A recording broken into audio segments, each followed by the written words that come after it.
Doing laziness right. The Oxford English Dictionary defines laziness as being unwilling to work or to be active, doing as little as possible. This single definition has been used by a myriad of parents throughout the years to attack their lazy sons and daughters, and I'm sure you've heard a couple of these. Lazy people don't become successful. Work hard and become a leader. Be lazy and never succeed. A lazy person with all the talent will never beat a hardworking person. Be more like your sister, she's a hard worker. Offer the lazy an egg and they'll want you to peel it for them, just to mention a few. You probably get the gist of the whole construct of laziness from those quotes. Essentially, anyone who practices laziness has condemned themselves to a life of mediocrity, and as a result, they'll never be successful.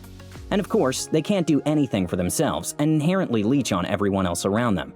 You know, like the guy in high school who for some reason never did his homework and would always copy someone else's work. However, in today's video, we'd like to look at both sides of the coin that is laziness.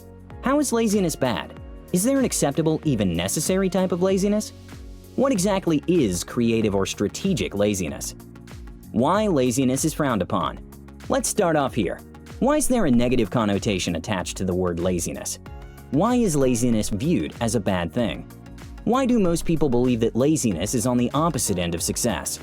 The story of Tony, the lazy mechanic, could explain this. Tony inherited his father's car repair shop, where he works as a mechanic. His customers, family, and friends have labeled him Tony the Lazy Mechanic because of how often and how lengthy his bouts of laziness are. He prefers to play video games and watch TV, instead of repairing his customers' cars. This isn't to say that he doesn't do the repairs, he just does them in his own pace and time, which means he puts in as minimal effort as possible in order to get the job done. Tony's habits have placed him solidly in the list of the stereotypical lazy. He does the bare minimum to stay alive. He spends most of his days stuck in front of the TV, which could have been a good thing if he was an acclaimed movie critic or a professional gamer, but he's not. He's a procrastinator. He doesn't keep his word, and the label he carries around doesn't necessarily help matters.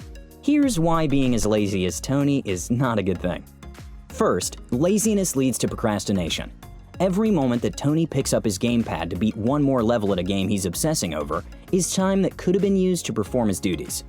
When you postpone a task because you're unwilling to work and want to do as little as possible at the moment, you aren't really taking it out of the picture. You're just simply pushing it forward, and the end result will be either poor performance of the task you were supposed to do, or complete non-performance. This procrastination leads to a lack of reliance on you as a person, and on the duties that you're tasked to perform. Seeing as he was raised in a mechanic shop and apprenticed under his dad, Tony does have the skills to perform his duties.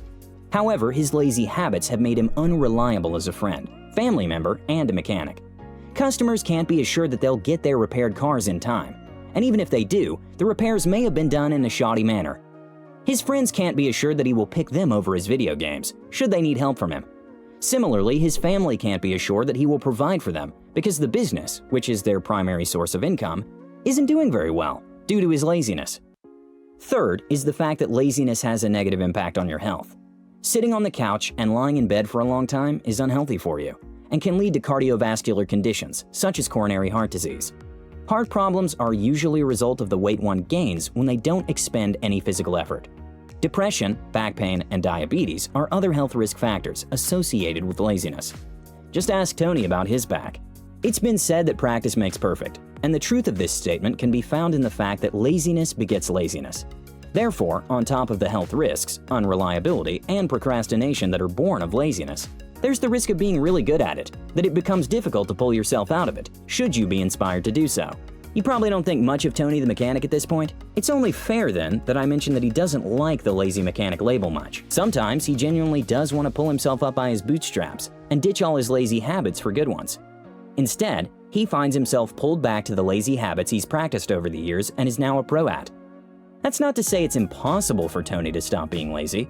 It just would take a lot of conscious, deliberate effort and time in order for him to manage to free himself of this vice. Finally, and even more concerning, is the effect that laziness has on your mind. When you're constantly lazy, your mind becomes weak, as it's used to making the easy choice to just sit back and do nothing. Therefore, after a long period of practicing laziness, you'll find that your motivation to do things is short-lived, even when the potential benefits are great. You'll find it easier to remain in the same stagnant position than to do anything to change the status quo. If you think that you fall into the same category of laziness as Tony here, Check out the next video in this series, where we'll be talking about how to stop being lazy. For now, let's look at the other side of the coin that is laziness. What exactly is strategic laziness? Watching TV like Tony the Mechanic is not a bad thing. Neither's playing video games. In fact, spending a whole day switching through distractions like the TV, your mobile phone, and video games can be a healthy thing. But this is only possible if you are creative and strategic with this laziness. Laziness is a lost art. Long hours of hard and perfect work seem to be the current standard for success. If you spend your weekend binging a TV show instead of carrying your work home, it's strange. If you don't aim for perfection in the office, you're not performing optimally. As such, any type of laziness practiced by a person is frowned upon and viewed as a negative thing. Have you heard of the Pareto Principle? No? Yes? Essentially, this principle states that 80% of the effect in a situation usually comes from 20% of the effort expended. Strategic laziness demands that you identify the tasks that are of high importance to you, expend all the necessary effort you need to effectively complete said tasks, and then spend the rest of the day doing whatever you like.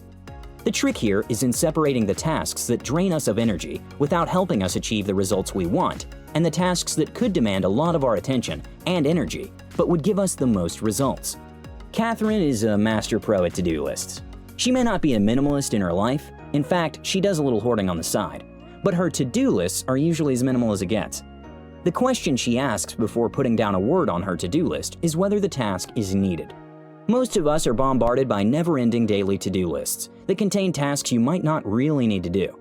This usually results in either burning out after a day of doing everything and anything, or in absolute laziness because we are afraid of confronting the tasks. Be like Catherine. Make your to-do list as short as possible. Eat a live frog first thing in the morning, and nothing worse will happen to you all day. Mark Twain probably said this in jest, but behind the funny words is a golden rule for those looking to be strategically lazy. Brian Tracy, in his book Eat the Frog, talks about how you should confront your hardest and most time-consuming task first thing in the morning, and the rest will be pretty easy. When you eat that frog in the morning, you're also less likely to procrastinate and be lazy as a result. However, when you start with your simplest and least effort tasks, the frog seems scarier to eat as you think about it. Strategic laziness also calls for you to have breaks as you go through your day, in order to recharge and to maintain your productivity at optimal level. When she is working, Catherine takes a 30-minute break every 2 hours to look at her Twitter and to play a game on her phone. To an observer outside, 30 minutes every 2 hours is a waste of time and possibly lazy. However, these guilt-free breaks that Catherine takes enable her to slow her active brain down and let her subconscious do the crunching for a bit while she gets distracted. Furthermore, since it is scheduled in, the guilt that she would have experienced if she was looking at her phone as a distraction is absent. Finally, and this is an important aspect of strategic laziness, one should schedule in some free time in a week to just bask in the glow that is laziness. For Steve, weekends are sacred. He has a pretty tight schedule during the week, but when the weekend rolls through, he only allows himself to socialize with his loved ones, kick back and watch some football, and sometimes just sleep. His boss sometimes feels that Steve is too strict with his weekends and could maybe pick up calls from the person that pays him, even during the weekend. To that, Steve simply responds, "I could pick up your calls and do some heavily distracted, probably substandard work during the weekend, then not perform optimally during the week. Or, alternatively, I could do an excellent job during the week, which I am doing, and then not have you bother me when I'm binging on Netflix." The rule of enjoying laziness in your free time is being productive when you don't have the free time. Unwinding can only happen when someone is wound, not when they've spent their entire week on the couch, unproductive, and are now scheduling another week or 3 of free time. That's just being Tony lazy. In conclusion, laziness is not about its negatives alone, even though there is a bad type of laziness.